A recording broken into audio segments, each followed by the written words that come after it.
النهارده يوم مش عادي، عملت أكلة تعيش وتتحكي. عارفين هي ايه؟ ده لحمة بالبصل وريحتها يا بنات قلبت الدنيا كلها. وعملت معاها بقى الرز كده المفلفل وسلطة خضراء تنعنش القلب الهفتان. امال ايه؟ وبس يا بنات مش هي دي المفاجأة. عارفين المفاجأة ايه؟ المفاجأة ان كل ده كان من فلوس انا محوشاها بايديا ديت. بس محوشاها منين؟ من خنصرة جيب جوزي كل يوم. بس والله كل ده بالحلال، يعني لا صرفت كتير ولا كمان استنيت مصروف البيت.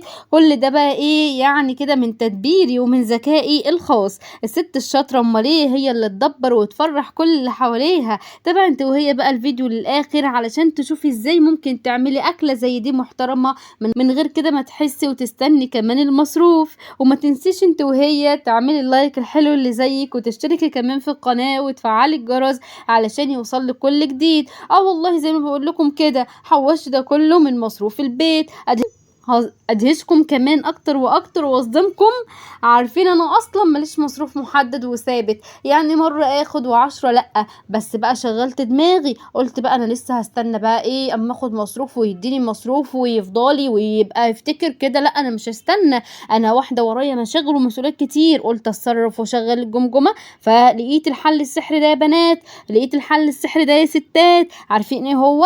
قلت بقى ان انا اخنصر كده ايه من جيبه الخاص من غير ما يحس كده ايه في الدرة في المستخبي. وحطيت القرش على القرش وتعبت ماشي وكفحت ونحت كده الصخر لحد ما جمعت مبلغ كبير. والنهارده بقى بعد ما جمعت المبلغ الكبير ده لازم أنا ازكي عن الايه عن الفلوس اللي انا بكسبها دي ولا ايه.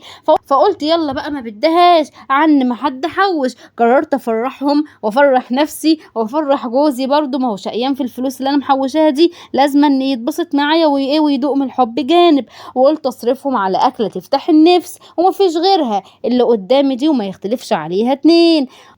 وقلت اصرفهم على اكله تفتح النفس. قعدت افكر اكله ايه ما لقيتش غيرها قدامي، هي اللحمه اللي بالبصل وعملت معاها رز وسلطه. وطبعا الاكله دي ما يختلفش عليها اتنين ولا يختلف عليها كبير ولا صغير، يعني تناسب كل الاذواق.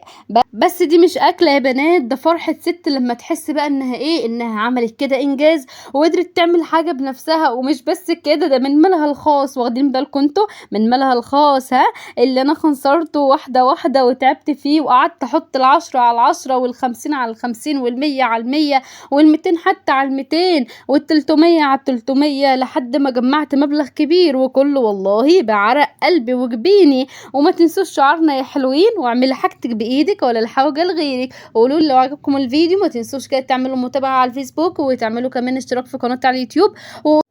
وما تنسوش تقولوا لي يا حلوين عاوزين الفيديو الجاي يكون عن ايه، واستنوني في فيديو جديد. سلام.